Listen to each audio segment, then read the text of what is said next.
Return us to ourselves, to each other. Return us to the earth. Return us to the land beneath our feet.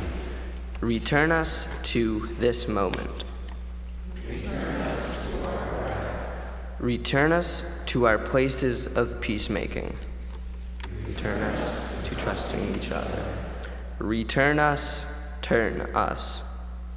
Return us, turn us, and behold that we are whole. Good morning.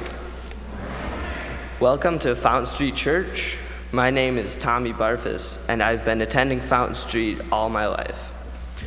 I spent 15 years here attending starting with Carruthers School, then Tower Club, and I'm now enjoying my second year in Fountain Club. Through the experiences I've had with Fountain Street, I've learned about acceptance and tolerance. It has opened my mind to new ways to view situations and helped me to see both the yin and the yang in the world. I've met people who will continue to change my life and help me grow in more ways than I can imagine. I started my life growing up in two churches, one St. Nicholas Antiochian Orthodox Church, and here at Fountain Street. I was baptized at St. Nick's and dedicated here at Fountain Street, and I still serve as an altar boy at St. Nick's. I've appreciated experiencing these two different views of the world. Each has their place. Here at Fountain Street, both skeptics and believers are welcomed. This is a place where doubt and belief work together to free the mind, grow the soul, and change the world. This is Fountain Street Church. Welcome. You belong here.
In the readings shared by the Protestant and part of the Catholic community this week, here is a verse from Paul's letter written to the community in Philippi, which is why we call that the letter to the Philippians.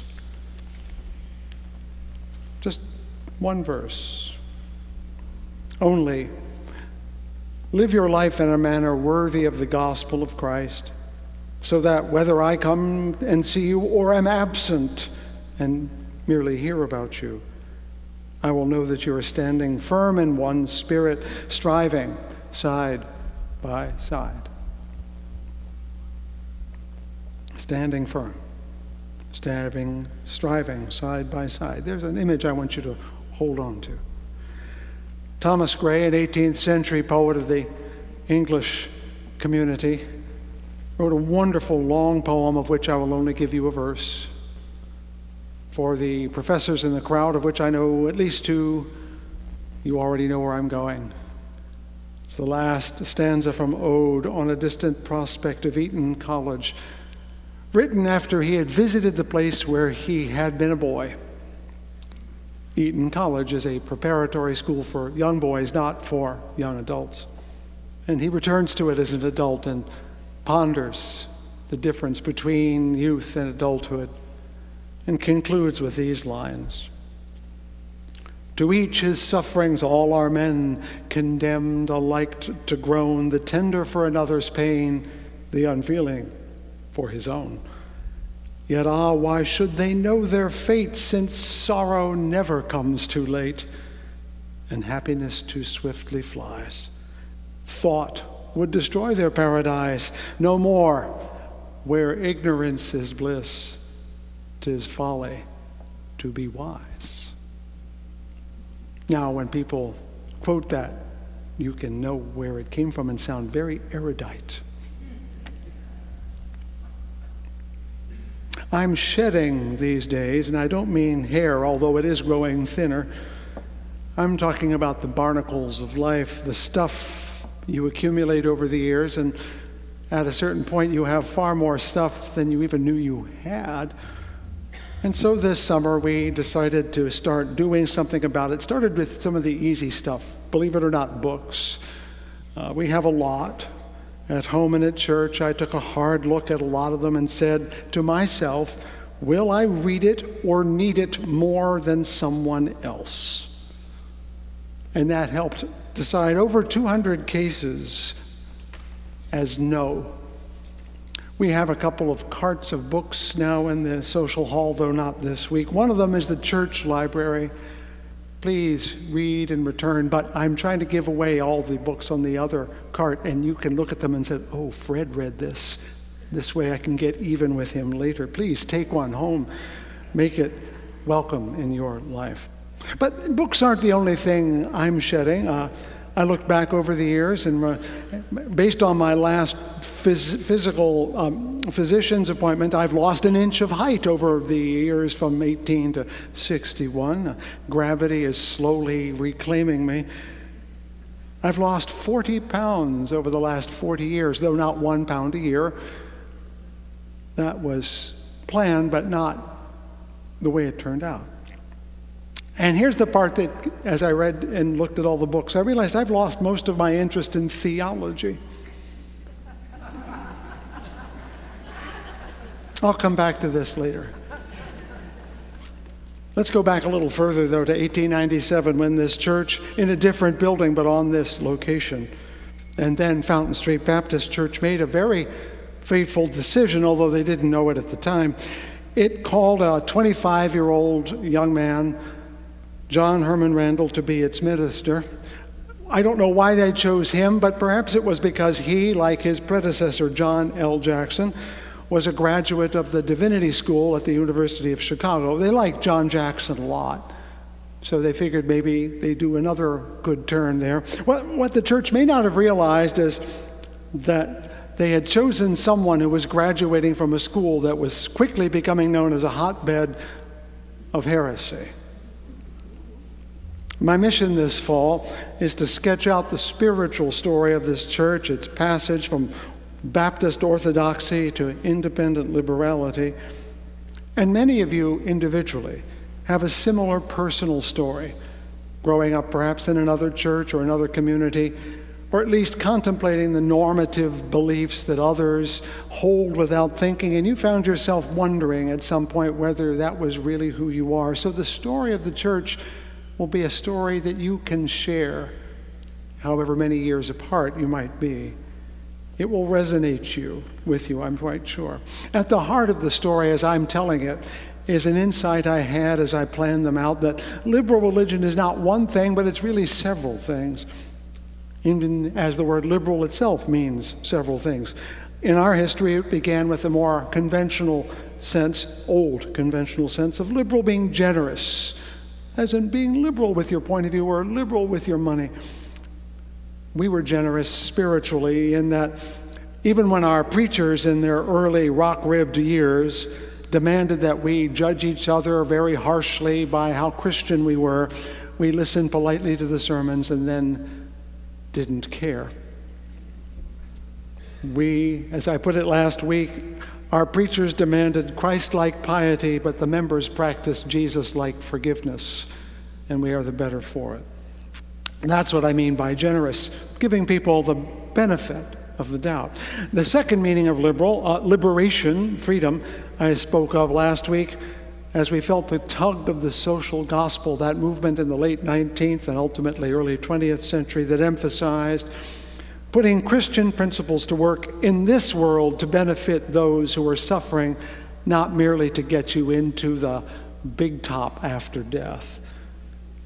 You might understand how one could give rise to the other. When we know our friends and family, we tend to give them the benefit of the doubt, more than we would strangers, say. Well, in the late 19th century, newspapers and photographs were making it harder to ignore people you didn't know. Cities were filling up with people who didn't live very far from you, so that innate generosity we have toward neighbors suddenly became larger than perhaps we imagined, because suddenly we knew more people, or at least they were as part of our community, and we learned more about their struggle. Charles Dickens, of course, detailed the poverty of Victorian England in his books, but some of us might remember the name Jacob Riis, a Danish American who became famous for his photo essay in 1886 called How the Other Half Lives, in which he took photographs of the tenements of New York and showed the children filthy and beragged and hungry, and suddenly it was no longer possible to say, well, that's not happening here. There is yet one more kind of liberalism, as you probably gathered, the most famous or perhaps infamous kind, the kind we generally associate with the term. To most people, a liberal church today means one that questions the authority of theological doctrine. Out in the social hall, there is an archive display, and it has bits and pieces of our past, including a pamphlet published by Wealthy Street Baptist Church, I believe, in which it points out that the serpent of modernism and liberalism was growing in Grand Rapids. That would be us. It was very terrifying and earnest then for any church to question what were considered normative, basic, and unquestionable beliefs. I call this form of liberalism the deliberating kind. Liberal as in generous, liberal as in liberating, and deliberating because it means you think on purpose. You follow the logic. You allow intellectual and scientific inquiry to go wherever it wants and doesn't stop just because someone said, you can't go here. Gary Dorian, who used to be at Kalamazoo College and now is at Union Theological Seminary, wrote a massive 3-volume history of the liberal theology in America. And yes, Fountain Street does appear briefly in the era in which Duncan Littlefair presided, but the story begins actually 150 years earlier in the early 19th century when people were discovering fossils and evidence and geology that didn't square with biblical claims. And this became a challenge to the Orthodox. Here were incontrovertible facts that we could look at. Here were sacred doctrines that sustained us, the authority of the Bible, the authority of reality. And it became difficult to make them collaborate. And Gary Dorian defines liberal theology as the effort to mediate the difference between the two, to mediate the realities of modern knowledge with the claims of ancient religion. It stands between the fundamentalist who rejects reality for religion and the skeptic who accepts reality and rejects religion. The liberal stands in between and, needless to say, gets caught in the crossfire. But that has been the liberal urge in theology, to try to find a way, not between them, but find out where they connect, overlap, and reinforce, and to set aside the things that are no longer pertinent. And the University of Chicago Divinity School was founded to do just that. It set out to be a liberal school, and the part most people don't remember, it was directed, it was created, it was founded as a Baptist school. Today, when we say Baptist, we think holing and rolling and conservatives and fundamentalists. But in the late 19th century, there was a huge portion of the Baptist faith that would be, if not liberal, certainly progressive, and certainly willing to go further than perhaps modern Baptists would go. So when they called Mr. Randall here, they were a little surprised by what he had to say. The locals figured out that he was not going to be driving their father's Baptist Oldsmobile. Imagine these words of Randall's that he gave in 1897. I'm going to quote him verbatim here. This is what John Herman Randall said, not in this pulpit, but in this place. In 1897, "We do not see the truth alike," he said. "Perhaps we never shall," he said. "The morning sunlight that streams through these windows Sunday after Sunday as we meet to worship is broken up into many colors by the stained glass through which it passes. Every man," we would now add woman too, "looks out on the world through colored glass. He sees not face to face the training of her childhood, his inherited beliefs, her prejudices. All of these and others influence the color of the glass through which they look forth upon the truth of God." What a daring thing to say, that each of us are imperfect recipients of the truth. Even if we read the Bible, we may not get it right. And perhaps, and he's leaving this open to the imagination, the Bible being written by the hands of human beings, maybe they too had colored glass in their writing. My predecessor, David Rankin, wrote, "He dominated by the sheer power of intellect, informed by William James, Charles Darwin, and John Dewey, an unholier trinity it would be hard to find." Randall questioned biblical authority. He affirmed the role of science. He spoke of God's presence and benevolence as much, if not more, than his otherness and judgment. He summarized his Christian faith in the words of Jesus, to love God and to love your neighbor. He also said reason was essential to faith, that freedom of conscience was essential to honest belief.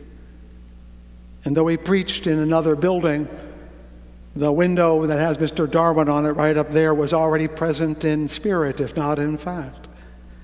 Spiritual integrity was his hallmark, and it required intellectual honesty, echoed in those words that Paul wrote to the people in Philippi, to stand firm together.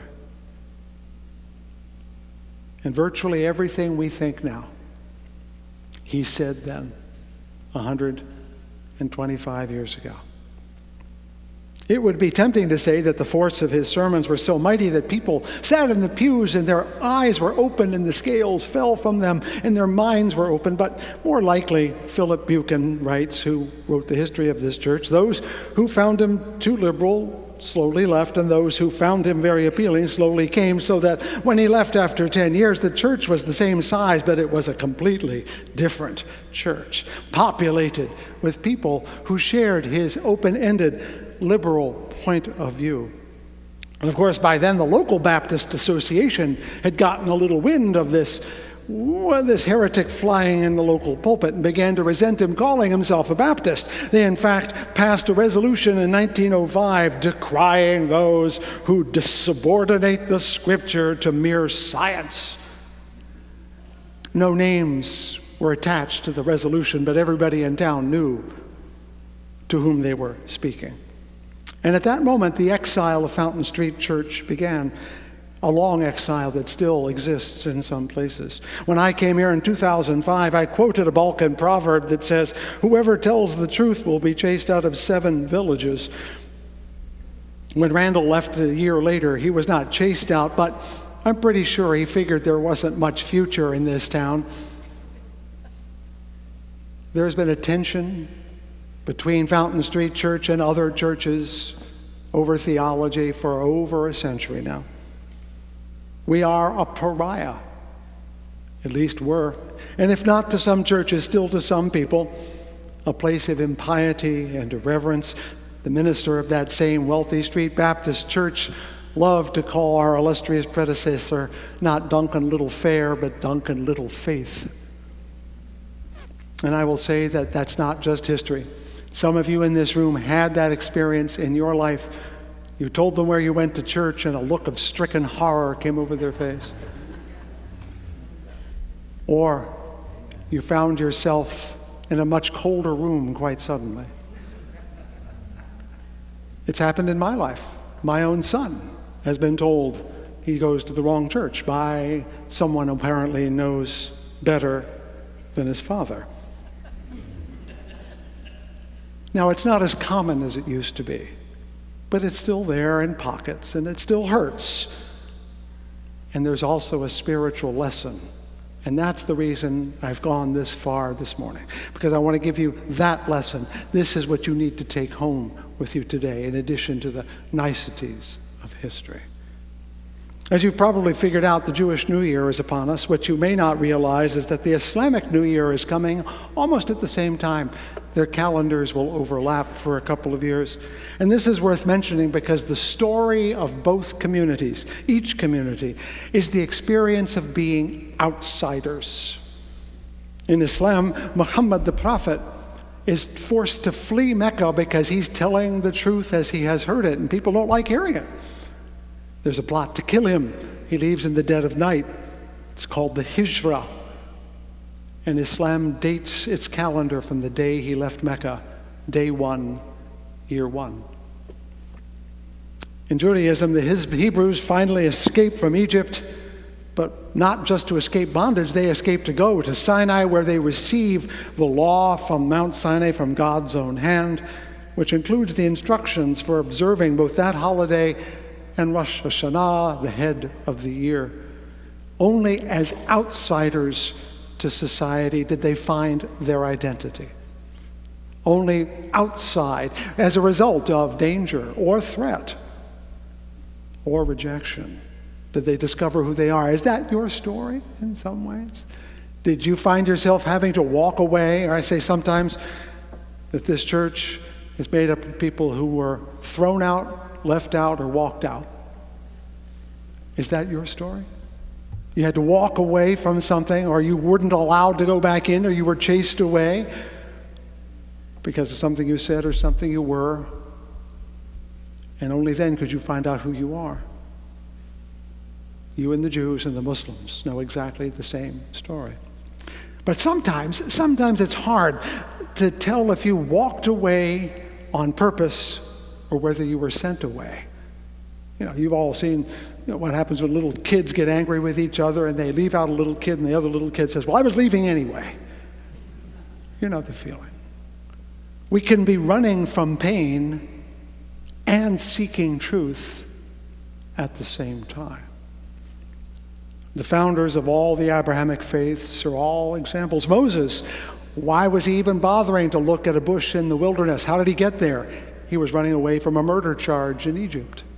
He was a fugitive from justice. Jesus fled into the desert the moment he got baptized and hung out there alone for 40 days and 40 nights, it says, to figure out what it all meant. And then, of course, Muhammad, not only did he run away from Mecca, but he discovered the truth of the Quran by sitting in a cave far away from everyone else. One of the hardest truths in life, one that you already know, is that spiritual integrity is not easy or pleasant. Few choose it if there's an easier way. The now infamous word jihad in Arabic really is very useful here because it means not war but struggle. There's a legend about Muhammad that after a military battle, and they went back to Medina, he said to them, the lesser jihad being over, the battle, the greater jihad resumes, the spiritual challenge. One way or the other, if you are here, you feel the sense of spiritual struggle. Somewhere in you, in your past, your present, and likely in your future. I'm not sure what I would name it for you. I only know how to name it for me. But those who seek truth and integrity will struggle. Like Jacob in the middle of the night, wrestling with the unnamed angel who will not let him go and whom Jacob will not let go either. The dark night of the soul, as some would call it. We struggle because honesty is impossible to do without. And we will pay for it, as did Moses and Jesus and Muhammad and Jacob. You know what happened to Jacob after he had a night with the angel? It says that the angel dislocated his hip and that he limped for the rest of his life. How many of you can look back on your spiritual struggle and feel the pain still to this day? There's a broken part, a bruised part. There's a damaged part of you. You will have for the rest of your life. And sometimes you might say, was it worth it? Thomas Gray tells us it was. There are those who will choose the bliss of unknowing over the struggle for truth. Because that's what it is. You can be ignorant and happy, but you will remain ignorant. But once you know the truth, you will hurt. But as someone else said, when you know the truth, it will set you free. I mentioned at the outset that I'm less interested in theology these days, which is not true in the strictest sense. What I mean is I don't care anymore about whether God comes in ones, twos, or threes. I'm not sure whether God exists in any form that can be described. I'm not interested in salvation, mine or anybody else's. I'm letting go of small things. I'm holding on to the larger things, the pearl of great price. For me, that is what is true.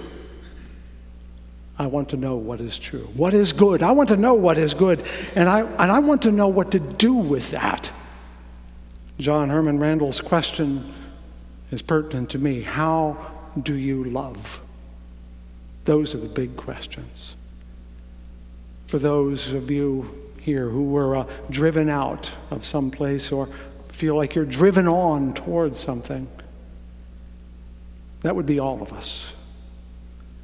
We have already paid the lonely price of exile. We have already paid for being cast out and left out. And nothing less than truth will repay us. Another poet said it better than me, and it came to mind this morning, but thank you, choir, for naming the same thing. Maynard Judson Savage wrote, "O star of truth down shining, through clouds of doubt and fear, I ask, beneath thy guidance, my pathway may appear." Here's the hard part for me to say.